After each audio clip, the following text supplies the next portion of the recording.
Ayun po, ano. Demo ulit natin, sir, yung mga settings niya, ano, kasi naputol tayo kahapon, eh. Ayan, so click natin yung menu. As you can see, punta tayo sa pinakataas. No, yan. So, sa unang-una po, ito po yung size, ano, or yung megapixel na maaari nating iset sa camera. Meron tayong format dito na 16 by 19, ay 16 by 9, which is yung parang movie shots, ano, or yung wide shot niya. Then BGA, ito yung parang pinaka lowest quality, ano, sa kanya.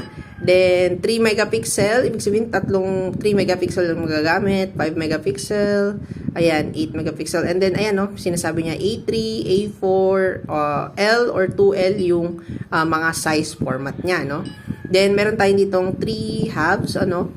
Ibig sabihin niyan, sir, yung 3x2 yung format, ano, or yung size nung makukuha nating picture. And then yung 12 megapixel, which is yung full frame niya, no, mismo, or yung pinaka default niya, no. Then next, meron tayo dito yung sa burst shot, ano. So kapag naka-set dito, sir, pag clinic natin, syempre isang shots lang. Pero kapag dinina natin yung shutter button dito, maraming beses siyang magpi-picture, ano, kapag naka-set dito sa pangalawa. Then ayang BRK plus and negative 0.3 and 0.7 as well as tong 1.0, ano. Ibig sabihin niyan, sir, kukuha siya ng isang picture, no, kunyari kumuha ka ng picture na normal. Then kukuha ulit siya na ayun, plus or negative, no? So parehas na 0.3 na naka-adjust and then minus 0.3, no, sa exposure compensation. Next, sa ano naman, sir, yung color filter niya. Meron tayong ditong normal, etong vibrant, ano, neutral, sepia, and then black and white. Next is yung ISO, sir. Sa ISO po, dito yung masaset natin kung either 100, 200, 400, 800, and then yung pinakamataas is 3,200, ano. Then, meron tayo dito, sir, yung exposure compensation po. Dito sa exposure compensation, sir, halimbawa, napakaliwanag nung ating pipicturean, ano, gusto natin mag-compensate. Then, dito tayo pupunta kay exposure compensation, ano, or EB, ano. So, pag ganyan, sir, pupunta lang tayo sa negative para mas dumilim. Ayan, as you can see, dumilim yung screen, di ba? Pero kapag madilim naman, pwede tayong mag-compensate, ano, plus tayo para lumiwanag.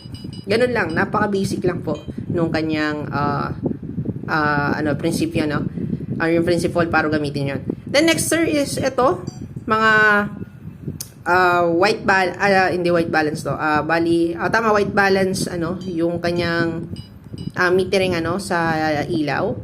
Ito, sir, pag gusto natin na yung white balance is dun sa pinaka best, ano, or i-evaluate nung camera mismo kung ano yung best settings sa white balance para dun sa ating pipicturan. Then ito, sir, sa center, ibig sabihin nakapokus lang sa center yung white balance niya.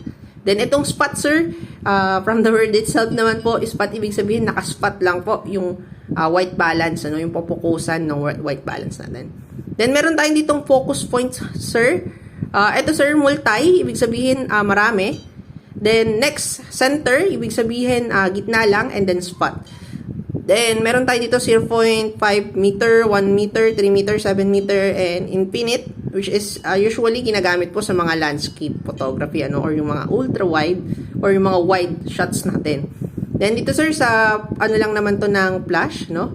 So, andyan, or yung white balance niya, no? And then, ayan, yung sa flash na naman. And then, ito sa red eye. Then, ayun, yung mga extra ano niya po, settings sa contrast. Either mag-plus kayo or negative, as you can see. Ayan, no? Mas vibrant siya. Then, ito sa shadow po ito. Yan, sa pagkakatanda ko. And then, ito yung sa image stabilization. Then, yung setup na po, which is yung mas comprehensive na settings niya. So, ayan lang naman po.